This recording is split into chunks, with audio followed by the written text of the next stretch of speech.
Hello बच्चों, आज हम पढ़ेंगे कक्षा 9 की स्पर्श बुक के काव्य खंड से रैदास के पद। सबसे पहले हम रैदास जी के जीवन के बारे में जान लेते हैं। संत रविदास जी, जो कि रैदास नाम से विख्यात हुए, उनका जन्म कहाँ हुआ और उनके माता पिता का क्या नाम है। इनका जन्म 1398 ईस्वी में हुआ और इनकी मृत्यु 1518 ईस्वी में हुई। इनके पिता का नाम रघु और माता का नाम घुरविनिया था। इनका पैतृक व्यवसाय जूते निर्माण का था और जन्म स्थान इनका काशी था। बच्चों, लगभग 600 वर्ष पहले भारतीय समाज अनेक बुराइयों से ग्रसित था। उसी समय रैदास जैसे समाज सुधारक संतों का प्रादुर्भाव हुआ।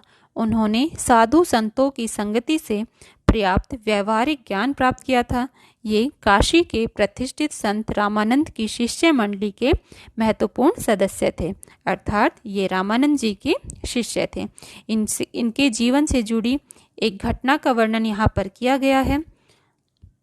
तो जानते हैं, एक बार एक पर्व के अवसर पर शिष्यों द्वारा गंगा स्नान जाने का आग्रह किए जाने पर उन्होंने कहा कि मैंने एक व्यक्ति को आज ही जूते बनाने का वचन दे रखा है और वचन भंग नहीं करना चाहता।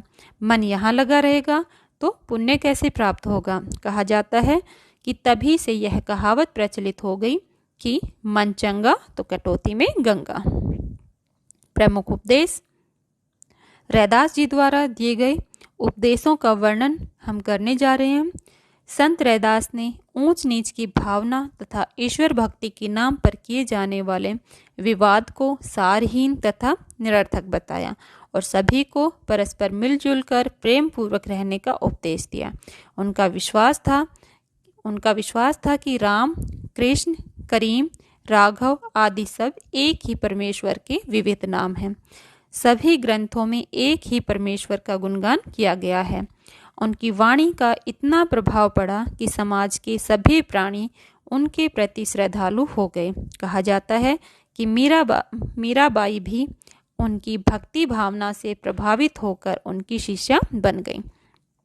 आज भी उनके उपदेश समाज के कल्याण व प्राणी मात्र के उत्थान हेतु अत्यंत महत्वपूर्ण है। इनके 40 पद सिखों के पवित्र धर्म ग्रंथ गुरु ग्रंथ साहब में सम्मिलित है। अर्थात जो रैदास जी थे वो मूर्ति पूजा में बिल्कुल विश्वास नहीं करते थे। वो कहते थे कि भगवान हमारी अंतरात्मा में है और उनको हम अलग अलग नामों से पुकारते हैं, लेकिन भगवान एक ही है। चाहे हम उन्हें राम, कृष्ण, करीम, राघव आदि किसी भी नाम से पुकार लें, लेकिन भगवान जो है एक ही है। इनका प्रथम पद देखते हैं। अब कैसे छूटई राम नाम रटे लागी, प्रभु जी तुम चंदन हम पानी, जाकी अंग अंग बास समानी, प्रभु जी तुम घन बन हम मोरा, जैसे चितवत चंद चकोरा, प्रभु जी तुम दीपक हम बाती, जाकी ज्योति परई दिन राती, प्रभु जी तुम मोती हम धागा, जैसे सोन ही मिलत सुहागा, प्रभु जी तुम स्वामी हमें दासा, ऐसी भक्ति करई रैदासा। तो ये इनके पद हैं। इनकी व्याख्या अब हम कर लेते हैं। व्याख्या देखिए, जो फर्स्ट लाइन है उसकी व्याख्या। फर्स्ट लाइन देखिए, अब कैसे छूटई राम नाम रटे लागी। तो यहाँ पर रैदास जी कहते हैं, संत कवि रैदास अपने आराध्य देव की स्तुति करते हुए कहते हैं कि हे प्रभु, अब तुम्हारा नाम संकीर्तन करने की आदत पड़ गई है जो छूट नहीं सकती। अब तो मैं तुम्हारा अनन्य उपासक हो गया हूँ। मैं अब तुम्हारी भक्ति व नाम जप से विमुख नहीं हो सकता। नेक्स्ट लाइन है, प्रभु जी तुम चंदन हम पानी, जाकी अंग अंग बास समानी। तो यहाँ पर रैदास जी क्या कहना चाह रहे हैं? कहते हैं कवि कि अपने प्रभु को याद करते हुए विविध प्राकृतिक उपादानों से उनकी व स्वयं की तुलना करते हुए कहते हैं कि जिस प्रकार चंदन का संपर्क प्राप्त कर पानी के कण कण में सुगंध समा जाती है, उसी प्रकार मेरे अंग प्रत्यंग में आपकी भक्ति रूपी सुगंधि समाहित हो गई है। नेक्स्ट लाइन है, प्रभु जी तुम घन बन हमें मोरा, जैसे चितवत चंद चकोरा। तो यहाँ पर कवि कहते हैं, हे प्रभु आप बादल और वन हैं, मैं मयूर हूँ। जिस प्रकार बादल और वन मोर की प्रसन्नता के आधार हैं, उसी प्रकार आप मेरी प्रसन्नता का आधार है। जैसे चांद को चकोर टकटकी लगाई देखता रहता है, उसी प्रकार आपके प्रति मेरी भक्ति अनन्य है। नेक्स्ट लाइन देखिए, प्रभु जी तुम दीपक हम बाती, जाकी ज्योति बरई दिन राती। तो यहाँ पर कवि क्या कहते हैं जिस प्रकार बाती में दीपक के तेल की ही ज्योति होती है, उसी प्रकार मेरे भीतर आपका ही अंश चेतन स्वरूप है। अर्थात आप दीपक है, मैं बाती हूँ, जो प्रतिपल प्रकाशित होकर दीपक का प्रकाश बिखेर देती है।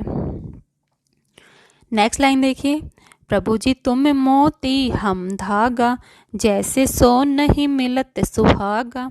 कहते हैं, हे प्रभु जिस प्रकार मोतियों से युक्त होकर एक साधारण धागा कंठ का हार बन जाता है, उसी प्रकार आपकी भक्ति से युक्त होकर मैं लोगों का प्रिय बन गया हूँ।